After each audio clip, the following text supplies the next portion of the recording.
দেখছেন ATN news ইসলামী bank happening পয়েন্টে আপনাদের সবাইকে আমন্ত্রণ জানাচ্ছি।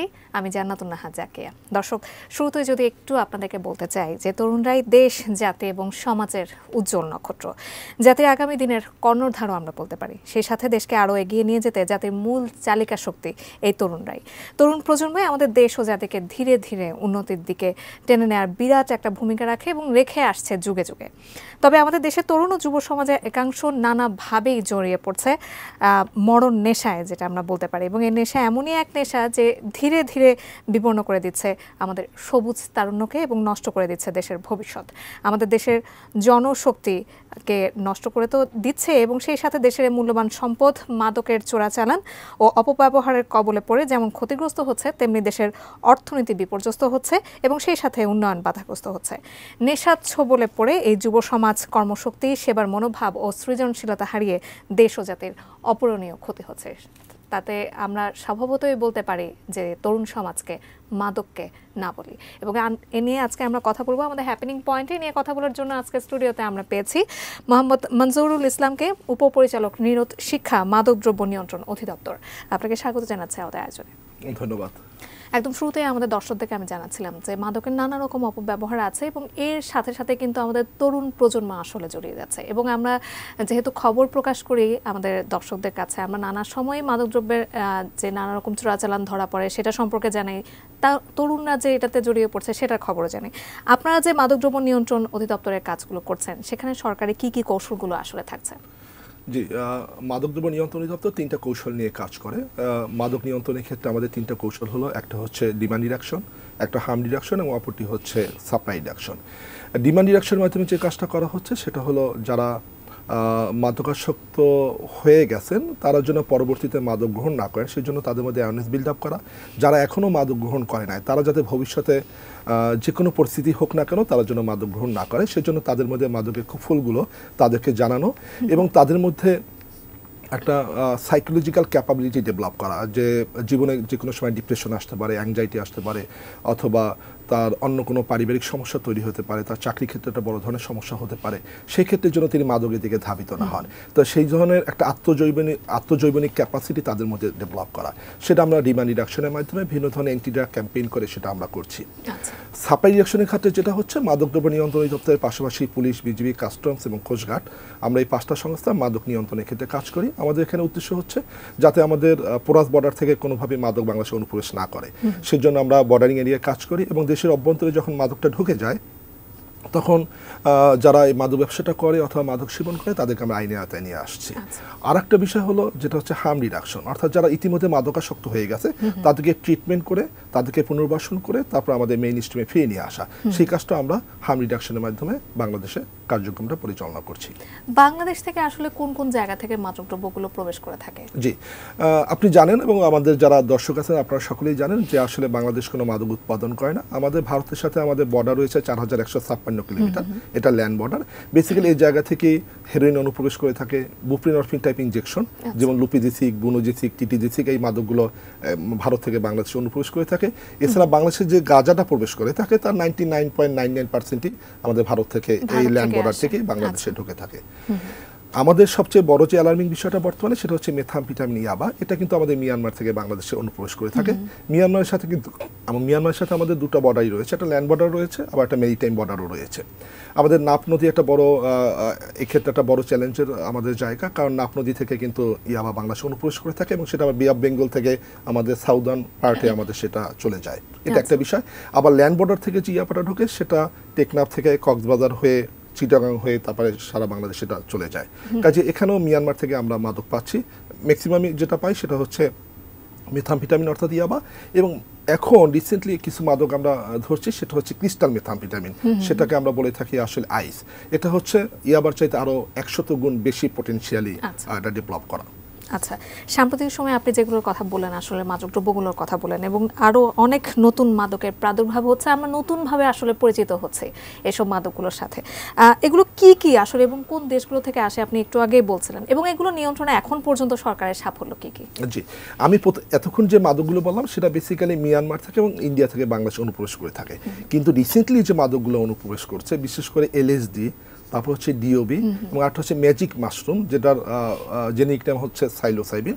এটা কিন্তু মিয়ানমার বা ইন্ডিয়া থেকে বাংলাদেশে অনুপ্রবেশ করে না। এটা বেসিক্যালি এই মাদকগুলো অপব্যবহার হতো ইউরোপের দেশে বা ল্যাটিন আমেরিকার দেশে এবং আফ্রিকার দেশে। সেখান থেকে কুরিয়ার সার্ভিসের মাধ্যমে অথবা কার্গো যে বিমান আছে, বিমানে বিভিন্ন পার্সেলের সাথে এই মাদকগুলো বাংলাদেশে অনুপ্রবেশ করে থাকে। কিন্তু সেখানে কিন্তু আমাদের ইন্টারভেনশন ছিল, ফলে সেই মাদকগুলো এখন আসা অনেকটা বন্ধ হয়ে গেছে। আমরা 2018 সালের দিকে বাংলাদেশে প্রথম আমরা খাত আমরা উদ্ধার করতে সক্ষম হই, সেটাও কিন্তু আমাদের শাহজালাল এয়ারপোর্টে কিন্তু সেটা ধরা পড়ে। পরবর্তীতে 2019 সালের দিকে আমরা এলএসডি ধরতে সক্ষম হই, যেটা কিন্তু আসছিল ইউরোপ থেকে বাংলাদেশে পার্সেল আকারে, সেটা কিন্তু মাদকদ্রব্য নিয়ন্ত্রণ অধিদপ্তর প্রথমবারের মতো ডিটেক্ট করে। পরবর্তীতে ম্যাজিক মাশরুম, যেটা সাইলোসাইবিন, সেটাও কিন্তু ইউরোপ থেকে বাংলাদেশে অনুপ্রবেশ করছিল, সেখানেও কিন্তু আমাদের ইন্টারভেনশন ছিল। ফলে কিন্তু এখন কিন্তু এই নতুন মাদকের অনুপ্রবেশটা একটু কমে গেছে। কাজেই আমাদের এখানে যে বিষয়টা হলো সেটা হচ্ছে যে নতুন মাদক যাতে অনুপ্রবেশ না করতে পারে, সেজন্য মাদকদ্রব্য নিয়ন্ত্রণ অধিদপ্তর যেভাবে কাজ করে, এছাড়া অন্যান্য যারা ল এনফোর্সমেন্ট এজেন্সি আছে তাদেরকেও আমরা প্রশিক্ষিত করছি, যাতে নতুন মাদকগুলো দেখতে কেমন, এর ফিজিক্যাল প্রপার্টিস কী ধরনের, এটা কিভাবে চোরাচালানটা হয়ে থাকে। কুরিয়ার সার্ভিসগুলোর সাথে আমরা কাজ করছি, যেটা ন্যাশনাল কুরিয়ার এবং ইন্টারন্যাশনাল কুরিয়ার। আমাদের উদ্দেশ্য হচ্ছে যে তাদেরকে যদি আমরা বুঝাতে পারি যে মাদকগুলো আসলে কি টাইপের হয়, এর ফিজিক্যাল এবং কেমিক্যাল প্রপার্টিসটা কী ধরনের, কিভাবে তিনি পার্সেলটাকে সন্দেহ করবেন, সন্দেহ করে কিভাবে স্ক্যানারের মধ্যে নিয়ে তারপর এটাকে ডিটেক্ট করবেন। কাজে এই বিষয়গুলো কিন্তু আমরা তাদের সাথে কাজ করছি। অর্থাৎ কুরিয়ার যে সমস্ত সার্ভিসগুলো রয়েছে, যারা ন্যাশনাল কুরিয়ার এবং ইন্টারন্যাশনাল কুরিয়ার, একই সাথে আদার ল এনফোর্সমেন্ট এজেন্সি এবং যারা এয়ারপোর্টে ল্যান্ডপোর্টে কাজ করে অন্যান্য যে সমস্ত সরকারি সংস্থা আছে তাদের সাথে আমরা কাজ করছি। আমাদের শুধু উদ্দেশ্য হচ্ছে শুধু মাদকদ্রব্য নিয়ন্ত্রণ অধিদপ্তর মাদক নিয়ন্ত্রণে একা কাজ করবে না, এবং সেটা আসলে সম্ভব না। যদি মাদকদ্রব্য নিয়ন্ত্রণ অধিদপ্তর একা যদি মাদক নিয়ন্ত্রণে কাজ করে, তাহলে কিন্তু টোটাল মাদকটাকে রুট আউট করা সম্ভব হবে না। এর সাথে অন্যান্য যে সমস্ত সরকারি সংস্থা আছে তাদেরকে আমরা ইনভলভমেন্ট ঘটাচ্ছি, যাতে প্রত্যেকের জায়গা থেকে প্রত্যেকের জন্য একটা ভূমিকা রাখতে পারে। আচ্ছা, আমরা নতুন নতুন মাদক নিয়ে কথা বলছিলাম। আমরা দেখেছি যে মাদক যিনি নেন এবং যে মাদক সেবী, তার একটা দীর্ঘ প্রতিক্রিয়া আমরা দেখতে পাই এবং একটা দীর্ঘ সময় তার সুচিকিৎসার প্রয়োজন হয়। এখন যে নতুন মাদকগুলো আসছে, তার ক্ষতিকর দিকগুলো আসলে কি কি এবং প্রধানতম দিকগুলো আপনারা কি কি পেয়েছেন? আচ্ছা, প্রথম বিষয়ে আপনি যেটা হাইলাইট করেছেন সেটা হচ্ছে যদি একবার মাদকাসক্ত হয়ে যায়, তাদেরকে আসলে মেইন স্ট্রিম ফিরিয়ে নেওয়া অত্যন্ত জটিল এবং দুরূহ ব্যাপার। এবং এর যে চিকিৎসা পদ্ধতি সেটাও কিন্তু সারা বিশ্বে খুব একটা ডেভেলপ করেনি।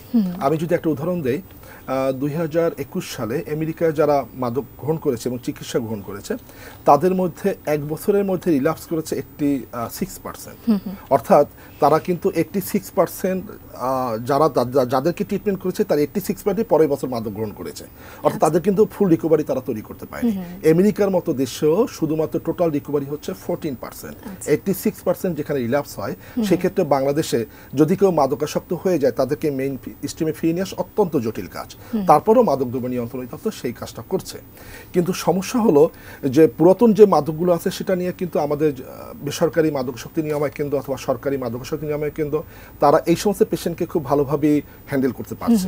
কিন্তু নতুন নতুন যখন মাদক ঢোকে, তখন তার কনসিকুয়েন্সগুলোকে বুঝে ওঠা এবং এটা এই সমস্ত রোগীদের কিভাবে হ্যান্ডেল করবে, এটা কিন্তু অত্যন্ত জটিল ব্যাপার। আসলে একদমই তাই। এবং এই যে ভয়াবহতা মাদকের, সেটা জনসমক্ষে বা ছাত্রছাত্রীদেরকে বিশেষভাবে সাবধানতা অবলম্বনের জন্য কি কি পদক্ষেপ আপনারা নিচ্ছেন এবং যুব সমাজের নিকট তুলে ধরার জন্য কি পদক্ষেপ আপনাদের তরফ থেকে নিচ্ছেন, সেটা আমি জানবো। তবে তার আগে আমাদের হ্যাপেনিং পয়েন্টের আয়োজনে একটা বিরতি নেবার সময় হয়ে গেছে।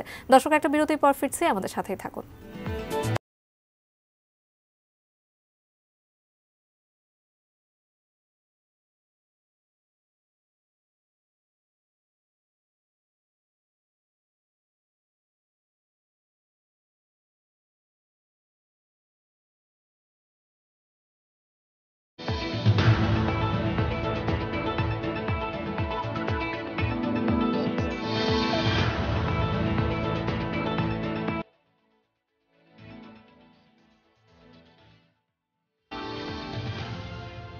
দর্শক, বিরতির পর আপনাদের আরও একবার আমন্ত্রণ জানাচ্ছি আমাদের হ্যাপেনিং পয়েন্টের আয়োজনে। বিরতিতে যাবার আগ মুহূর্তে আমাদের অতিথির কাছে প্রশ্ন ছিল যে ভয়াবহতা, এই যে মাদকের ভয়াবহতা, সেটা জনসমক্ষে বিশেষ করে ছাত্রছাত্রী এবং যুব সমাজের নিকট তুলে ধরার কি কোনো রকম পদক্ষেপ মাদক নিয়ন্ত্রণ অধিদপ্তরের আছে কিনা? জি, ধন্যবাদ। মাদকদ্রব্য নিয়ন্ত্রণ অধিদপ্তর এই ক্ষেত্রে ব্যাপক ধরনের ভূমিকা রয়েছে।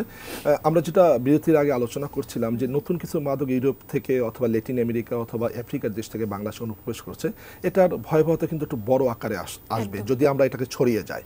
আমরা এখন পর্যন্ত নিয়ন্ত্রণ করতে সক্ষম হয়েছি। বাংলাদেশে কিন্তু খুব একটা বেশি এলএসডি বা সাইলোসাইবিন অথবা ডিওবি কিন্তু এখন পর্যন্ত প্রবেশ করেনি। আমাদের বেশ কিছু ডিটেকশন রয়েছে, পুলিশেরও রয়েছে, ফলে আমরা সমন্বিতভাবে জায়গাটায় কাজ করছি।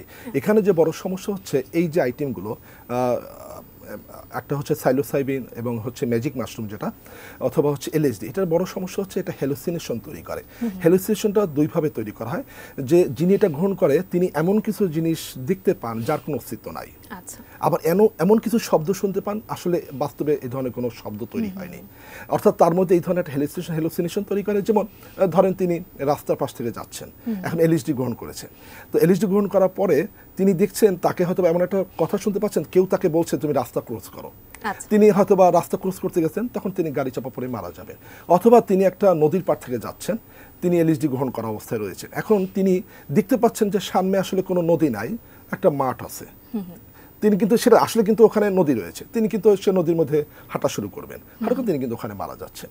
আবার এমন সময় হয় তিনি কিছু অলিক শব্দ শুনতে পান যার কোনো অস্তিত্ব নাই, যেমন শুনতে পাচ্ছেন তুমি তোমার গলায় ছুরি বসিয়ে দাও, অথবা তুমি একজনকে একটা দা দিয়ে একজনকে একটা কোপ মারো, তাহলে সে কিন্তু সেটা মেরে বসবে। কিন্তু আসলে কিন্তু বাস্তবে এই ধরনের কোনো শব্দ হচ্ছে না, এটা কিন্তু অত্যন্ত ভয়ানক। কাজে এই ক্ষেত্রে যাতে এইগুলো বাংলাদেশে অনুপ্রবেশ করতে না পারে সেই জন্য যারা কুরিয়ার সার্ভিস তাদের সাথে আমরা কাজ করছি, এয়ারপোর্টে যারা আছে তাদের সাথে আমরা কাজ করছি। আর একটা বড় বিষয় হচ্ছে এই সমস্ত সাবস্টেন্স যাতে যুব সমাজ বা তরুণ সমাজ গ্রহণ না করে, সেই জন্য আপনি জানেন যে এখন তরুণ সমাজ সবচেয়ে সোশ্যাল মিডিয়ার সাথে যুক্ত থাকে, সেই জন্য সোশ্যাল মিডিয়া আমরা ক্যাম্পেইন করতেছি, সেখানে আমরা টকশোর আয়োজন করতেছি, সেখানে মাদকের ক্ষতিকর দিকগুলো আমরা তুলে ধরছি, সেখানে আমরা টিভিসি প্রচার করতেছি। আমরা ইলেকট্রনিক মিডিয়া যেটা আমরা করছি সেটা হচ্ছে মাদক বিরোধী আমাদের যে টিভিসিগুলো সেটা প্রচার হচ্ছে, সেখানে আমরা স্কল দিচ্ছি, আমরা সেখানে ডকুড্রামা প্রচার করছি। আমাদের একটা সবচেয়ে বড় কাজ হচ্ছে সেটা হচ্ছে স্কুল কলেজে আমরা সেমিনার করতেছি, সেখানে আমরা মাদক বিরোধী লিফলেটগুলো দিচ্ছি, মাদকের ক্ষতিকর দিকগুলো সেখানে তুলে ধরা হচ্ছে। শ্রেণী বক্তৃতা, হ্যাঁ, এখানে কিন্তু তরুণ সমাজের আগ্রহটা অত্যন্ত বেশি, তারা কিন্তু এখানে খুব স্বতঃস্ফূর্তভাবে অংশগ্রহণ করে। আর একটা বড় বিষয় সেটা হচ্ছে যে আমরা তরুণ সমাজকে আমরা যে জিনিসটা চাই, একটা জিনিস আমরা বারে বারে ফোকাসে আনতে চাই, সেই জন্য আমরা কিছু আইটেমও তৈরি করেছি। যেমন আমরা মাদকবিধি স্কেল তৈরি করছি, স্কেলের ভিতরে সমস্ত মাদকের কুফলগুলো লেখা আছে। এখন যখনই তিনি স্কেলটা ব্যবহার করবেন অথবা জ্যামিতি বক্সটা ব্যবহার করবেন অথবা মাদকবিধি একটা খাতা ব্যবহার করে, খাতার ভিতরে ছোট ছোট আকারে মাদকের কুফলগুলো বলা আছে। তিনি যখন দৈনন্দিন এটা ব্যবহার করবে তখন প্রতিদিন এটা দেখছেন এবং তার ব্রেনের ভিতরে স্ট্রাইক করবে। স্ট্রাইক করলে তিনি যে কোনো পরিস্থিতি হোক না কেন, তার যদি বন্ধুবান্ধব প্রভাব থাকে অথবা পারিবারিক সমস্যা থাকে অথবা কোনো ডিপ্রেশনে পড়ে, তাহলে যেন তিনি মাদকটা গ্রহণ না করে। সেই জন্য মাদকের কুফলগুলোকে বারে বারে তরুণ সমাজ অথবা স্কুলের ছাত্র তাদের মধ্যে প্রচার তাদের সামনে আনতে হবে। অবশ্যই আপনি কুরিয়ার সার্ভিসের কথা বলছিলেন, বা ডাকযোগে যে এই যে মাদকের যে দেয়া নেওয়া করা হয় বা এয়ারপোর্ট, সমুদ্রবন্দর, স্থলবন্দরে এই যে পার্সেল করা হয় মাদক পাচার প্রতিরোধে স্ক্যানিং, সেটা কি আসলেই সম্ভব কিনা? হ্যাঁ, প্রথম হচ্ছে মাদক স্ক্যানিং করা সম্ভব, কিন্তু আপনাকে তো স্ক্যানার লাগবে, কিন্তু স্ক্যানার সংগ্রহ করা তো টাফ, কারণ একটা স্ক্যানার দাম প্রায় 5 থেকে 6 কোটি টাকা। ফলে আমাদের ন্যাশনাল কুরিয়ার সার্ভিস যেগুলো হচ্ছে তাদের কারো স্ক্যানার নাই, এবং ইন্টারন্যাশনাল কুরিয়ার সার্ভিস তাদেরও নাই। সম্ভবত একটা আমি যতটুকু জানি সেটা হচ্ছে ডিএইচএল, তারা একটা স্ক্যানার কিনেছে এবং সেটাও কিন্তু তাদের সাথে আমাদের কয়েকবার বৈঠক হয়েছে। আমরা বলেছি প্রতিটা ইন্টারন্যাশনাল কুরিয়ার সার্ভিস যারা বাংলাদেশে অপারেট করে তাদের স্ক্যানার থাকতে হবে, কারণ স্ক্যানার না থাকলে তো আপনি স্ক্যান করে জানতে পারবেন না তার ভিতরে কি রয়েছে। আর একটা বিষয় হচ্ছে অনেক সময় ফিজিক্যাল প্রপার্টি দেখে কিন্তু মাদককে শনাক্ত করা যায়, কিন্তু কুরিয়ার সার্ভিস যারা কাজ করে তারা তো আসলে মাদক চেনে না। ফলে তাদেরকে নিয়ে আমরা ট্রেন আপ করছি যাতে কিভাবে কোন কোন মাদকগুলো বিভিন্ন দেশ থেকে বাংলাদেশে আসতে পারে এবং কিভাবে তারা যদি সন্দেহ করে তাহলে তারা খুলে কিভাবে দেখবে যেটার ভিতরে কি মাদক রয়েছে। এবং তাদের সাথে আমরা যে জিনিসটা করছি যে এই ধরনের কোনো সন্দেহ হলে তারা আমাদেরকে জানাবে, তাহলে আমরা সেখানে গিয়ে আমাদের অপারেশন পরিচালনা করব, খুলে দেখব। আর একটা বিষয় যেটা হচ্ছে ন্যাশনালি কুরিয়ার সার্ভিসগুলোতে যে মাদকগুলো প্রভাব হচ্ছে, বিশেষ করে টেকনাফ থেকে যে ইয়াবাটা অনুপ্রবেশ করে, এটা আবার হ্যাঁ অথবা সীমান্তবর্তী অন্যান্য যে মাদক হেরোইন অথবা ফেন্সিডিল অথবা আপনার ভিন্ন ইনজেকশন, এটাও কিন্তু কুরিয়ার সার্ভিসের মধ্যে ইন্টারনালি এটা কিন্তু প্রভাব হচ্ছে। ফলে আমরা যেটা বলছি, যিনি সেন্ডার তাকে অবশ্যই এনআইডি কার্ডটা সংশ্লিষ্ট কুরিয়ারকে তার কপি রাখতে হবে অথবা এনআইডি নাম্বারটা রাখতে হবে, সেন্ডারকে তার মোবাইল নাম্বারটা অবশ্যই থাকতে হবে। কারণ আমরা যদি কোনো চালান এভাবে ডিটেক্ট করতে পারি তাহলে এর সাথে যারা সংশ্লিষ্ট প্রত্যেকের জন্য আমরা অ্যারেস্ট করতে সক্ষম হই।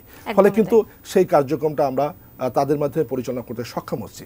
এবং এটার জন্য আমরা একটা এসওপি তৈরি করেছি। এই এসওপিটা কিন্তু প্রত্যেকটা ন্যাশনাল কুরিয়ারকে দেওয়া হয়েছে, যে আপনি কিভাবে একটা ডকুমেন্ট যখন রাখবেন অথবা কোনো যদি পার্সেল আপনি যখন এক জায়গা থেকে আরেক জায়গায় সেন্ড করবেন, তখন যিনি এটাকে পাঠাচ্ছেন অথবা যার কাছে পাঠাচ্ছেন তার টোটাল ডিটেলসের জন্য তার কাছে সংরক্ষণ থাকে।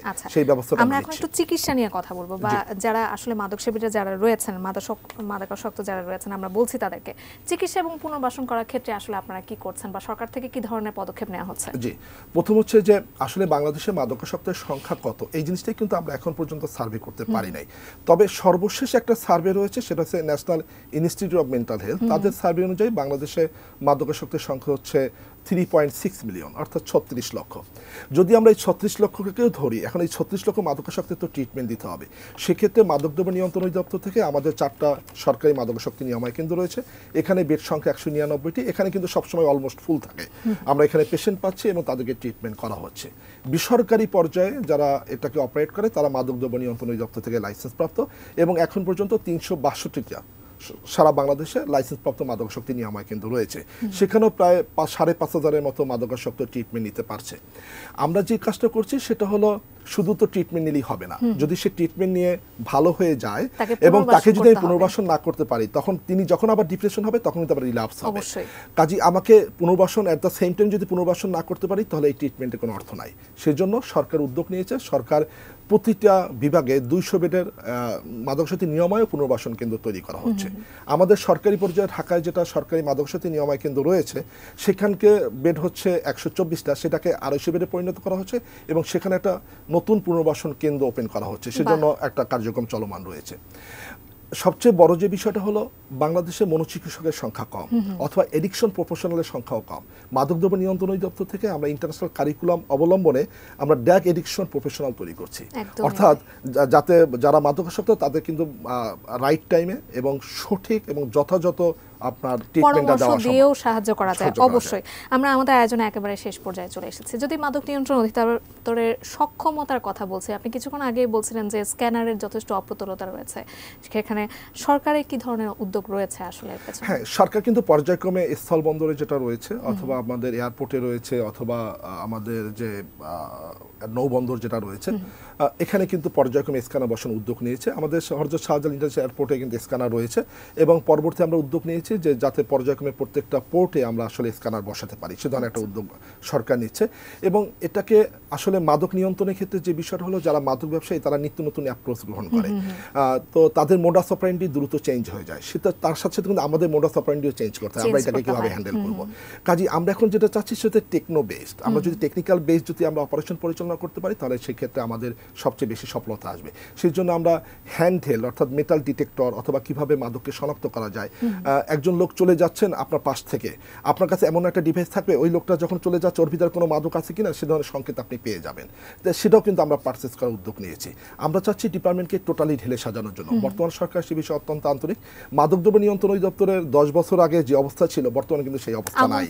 আমূল পরিবর্তন অলরেডি হয়েছে, কারণ আমাদের জনবল বৃদ্ধি পেয়েছে, আমাদের লজিস্টিক্যালি আমাদের অনেক সাপোর্ট সরকার দিয়েছে এবং সরকার চাচ্ছে এটাকে আরো আধুনিক করার জন্য, যাতে আমরা ইন্টারন্যাশনালি যে সমস্ত দেশগুলো, কারণ মাদকটা আসলে একটা ইন্টারন্যাশনাল ইস্যু, সারা বিশ্বের একটা সমস্যা এবং এই মাদকটার কোনো বাউন্ডারি নাই, এক দেশ থেকে আরেক দেশে এটা চলে যাবে। কাজে এটা যাতে আমাদের দেশে প্রবেশ করতে না পারে, সেক্ষেত্রে বর্ডারিং এরিয়াটা যেভাবে সিল করা যায় সেখানেও যাতে আমরা টেকনিক্যাল বেসড আমাদের অপারেশন থাকে, সেই ক্ষেত্রে কিন্তু সরকার নানামুখী উদ্যোগ গ্রহণ করেছে। আমাদের বিশ্বাস যে আরও আর যদি আমরা ইনশাল্লাহ বর্তমান সরকার যদি আরও আমাদের সাথে দেশকে আরও সেবা করার সুযোগ পায়, তাহলে অবশ্যই মাদকদ্রব্য নিয়ন্ত্রণ অধিদপ্তরের টোটাল চেহারা পাল্টে যাবে এবং মাদক নিয়ন্ত্রণে আমরা অবশ্যই গতিশীল হবে, আরো বেশি গতিশীল হবে এবং মাদক নিয়ন্ত্রণ করতে আমরা আরো ব্যাপকভাবে সক্ষম হব। এবং সবচেয়ে বড় যে বিষয়টা হলো, বর্তমান সরকারের সময় কিন্তু যে সমস্ত মাদকগুলো নতুনভাবে মার্কেটিং করার সুযোগ চেষ্টা করছিল সেটা কিন্তু আমরা বন্ধ করতে পেরেছি। এবং এলএসডি এখন নাই, এখন ডিওপি নাই, এখন সাইলোসাইবিন নাই। আমাদের ক্রিস্টাল মেথ আসার একটা চেষ্টা চলছে, সেটাও কিন্তু আমরা বন্ধ করতে সক্ষম হয়েছি। সরকারের আন্তরিকতা আছে দেখে আমরা করতে সক্ষম। অবশ্যই তাই, এবং আপনাদের জন্য শুভকামনাও রইল সেই সাথে। আজকে আমরা কথা বলছিলাম মাদক নিয়ে, এবং এ নিয়ে কথা বলার জন্য আজকে আমরা অতিথি হিসেবে পেয়েছিলাম মোহাম্মদ মঞ্জুরুল ইসলামকে, উপপরিচালক নিরোধ শিক্ষা মাদকদ্রব্য নিয়ন্ত্রণ অধিদপ্তর। এবং সেই সাথে আমরা কিন্তু আশা করতেই পারি যারা যুব সমাজ আছেন এবং তারা আছেন তারা অবশ্যই মাদককে না বলবেন। এবং আজকে এই পর্যন্ত হ্যাপেনিং পয়েন্ট, অন্য কোনো দিন আমরা অন্য কোনো বিষয় নিয়ে আপনাদের সামনে চলে আসবো। ততক্ষণ পর্যন্ত সাথেই থাকবেন।